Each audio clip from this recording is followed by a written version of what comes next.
শুনতে পাচ্ছেন বুয়েটের শিক্ষার্থী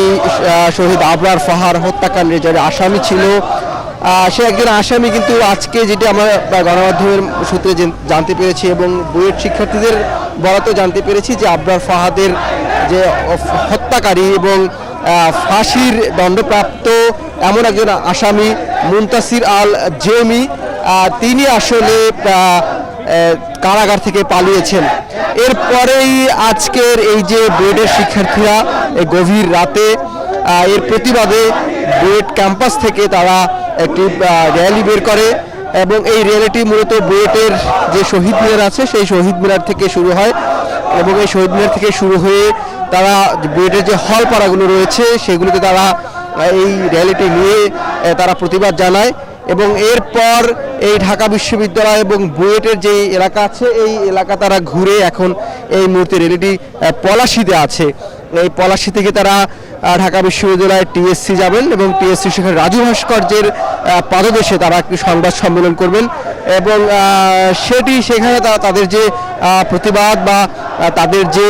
বিষয়গুলো, এই যে আসামি জেলখানা থেকে পালিয়ে যাওয়ার বিষয়টি, সেটি তারা সেই বিষয়ে বিস্তারিত বলবেন। এবং আমরা এখানে যে শিক্ষার্থীরা, বিশেষ করে বুয়েটের সাধারণ শিক্ষার্থীরা, তারা এই প্রতিবাদ মিছিল করছে তাদের সাবেক সহপাঠী শহীদ আবরার ফাহাদ। নিশ্চয়ই দর্শক আপনারা জানেন যে এই যে আবরার ফাহাদ নিষিদ্ধ ঘোষিত সংগঠন ছাত্রলীগের নির্মম নির্যাতনের শিকার হয়ে তিনি নিহত হন এবং এর পরে কিন্তু এই যে আবরার ফাহাদের যারা হত্যাকারী রয়েছে তাদেরকে আইনের আওতায় নিয়ে আসা হয় এবং কয়েকজনকে দণ্ড দেওয়া হয়। এমনই একজন দণ্ডপ্রাপ্ত আসামি যার ফাঁসির দণ্ডাদেশ ছিল মুনতাসির আল জেমি বলছিলাম, তিনি কিন্তু পালিয়েছেন এবং তাদের এই যে শিক্ষার্থীরা তারা বলছেন তারা এটি আজকে জানলেও মূলত জেমি এটি 5 আগস্টের পরে অর্থাৎ 6-7 তারিখের দিকেই পালিয়েছেন এমন একটি অনুমান তারা আসলে মূলত করছেন এবং সেটি এই যে 6 মাস পার হলেও তারা আজকে জানতে পারেন এবং জানার পরের যে তাৎক্ষণিক যে প্রতিক্রিয়া শিক্ষার্থীরা তারা সেটি জানাচ্ছেন এবং সেজন্যই এই যে তারা আজকে গভীর রাতে একটি প্রতিবাদ মিছিল বের করেছেন সাধারণ শিক্ষার্থীদের ব্যানারে। এবং যদি একটু বিষয় জানিয়ে কি তারা আমরা যারা এখানে এই র্যালিতে যোগ দিয়েছেন যেসব শিক্ষার্থীরা, তাদের সাথে কথা বলেছি, তারা বলছেন যে আবরার ফাহাদ ছিলেন ভারতীয় আগ্রাসন বিরোধী যে একজন চরিত্র হিসেবে তারা দেখেছেন এবং সেই প্রেক্ষাপটে তারা বর্ণনা করছিলেন যে কিভাবে সে ভারতের যে আগ্রাসন বা পানির যে ন্যায্য হিস্সা নিয়ে কথা বলেছিলেন। তখন ছাত্রলীগের যে সন্ত্রাসীরা তারা এই যে আবরার ফাহাদকে সারা রাত নির্মমভাবে নির্যাতন করে তাকে হত্যা করে। সেই যে দুঃসহ স্মৃতি, তারা বলছেন যে যারা এই ধরনের নৃশংস হত্যাকাণ্ডের সাথে জড়িত তারা কিভাবে এরকম হাই সিকিউরিটি থেকে, অর্থাৎ যে জেমি নামের যেই বুয়েটের তিনি সাবেক শিক্ষার্থী ছিলেন যিনি পালিয়েছেন, তিনি কিভাবে এরকম হাই সিকিউরিটি কারাগার থেকে তিনি পালিয়েছেন সেই প্রশ্ন তারা রাখছেন এবং বলছেন যে এটিতে রাষ্ট্রের এবং সরকারের দায় আছে, যেহেতু এরকম নিরাপত্তা বলয় থেকে একজন দাগী আসামি পালিয়ে যাওয়ার বিষয়টি তারা বিস্ময় প্রকাশ করেছেন এবং তারা বলছেন যে এটি এখানে যারাই জড়িত তারা যেন তাদেরকে অতি দ্রুত যেন শাস্তির আওতায় আনা হয় এবং তাদের একটি সুষ্ঠু তদন্তের মাধ্যমে এটি যেন দ্রুত সময়ের মধ্যে তাকে আবার গ্রেফতার করা হয় এবং যারা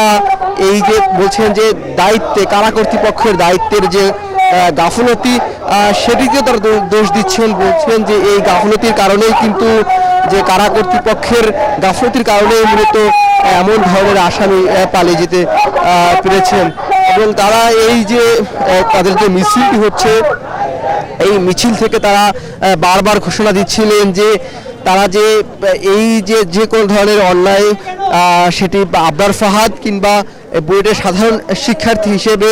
সকল অন্যায়ের বিরুদ্ধে তাদের যে সোচ্চার অবস্থান সেটি তারা এই আজকে তাদের যে মিছিল সেটির মধ্য দিয়ে তারা জানান দিচ্ছেন। এবং আরেকটি বিষয় হচ্ছে যে এই যেটি বলছিলাম যে কিছুক্ষণ আগেই যে আবরার ফাহাদ কিন্তু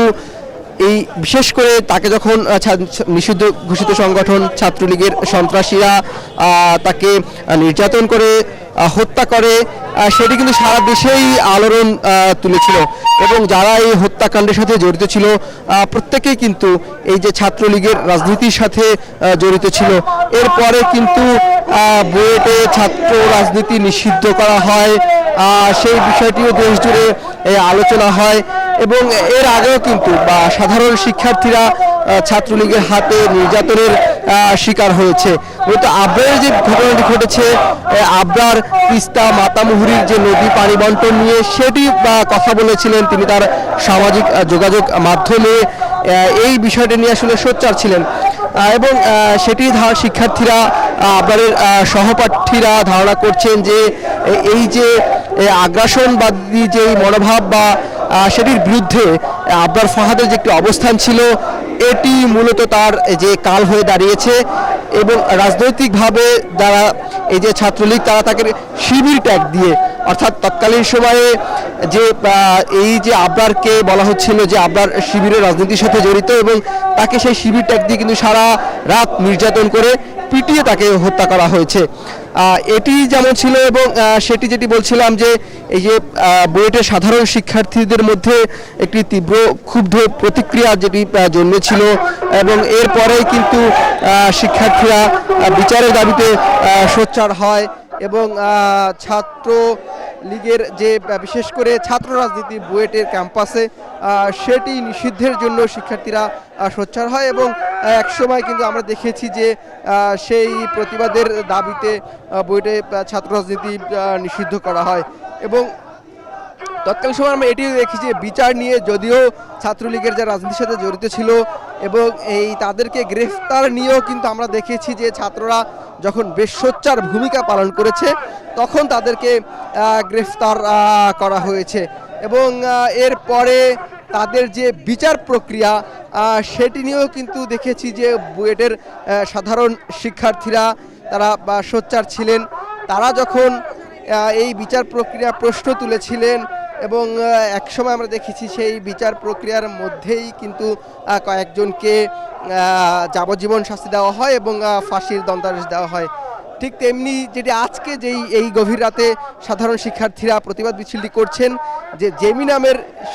এই ছাত্রলীগের একজন সাবেক কর্মী এবং যিনি আবরার ফাহাদ হত্যাকাণ্ডে জড়িত, যার ফাঁসির দণ্ডাদেশ ছিল, তিনি এই যে জেলখানা থেকে পালিয়েছেন। এর প্রতিক্রিয়ায় মূলত আজকে তারা এটি করছেন এবং এর প্রতিক্রিয়া আমরা সেটিও দেখেছি যে আবরার ফাহাদের যে ছোট ভাই যিনি এখন বুয়েটের শিক্ষার্থী আবরার ফায়াজ, তিনি তার সামাজিক যোগাযোগ মাধ্যমে এই বিষয়টি উঠিয়ে এনেছেন এবং তিনি বলছিলেন যে তার প্রতিক্রিয়ায় বলছিলেন যে এই 6 মাস পরে তারা আসলে জানতে পেরেছেন সেটি মূলত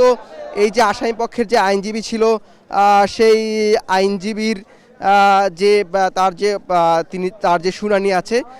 সেটি তিনি না আসেনি এবং এবং এবং এই বিষয়টি বলছিলেন যে তার আইনজীবী যখন অনুপস্থিত থেকেছেন তখন এটি তাদের সামনে এসেছে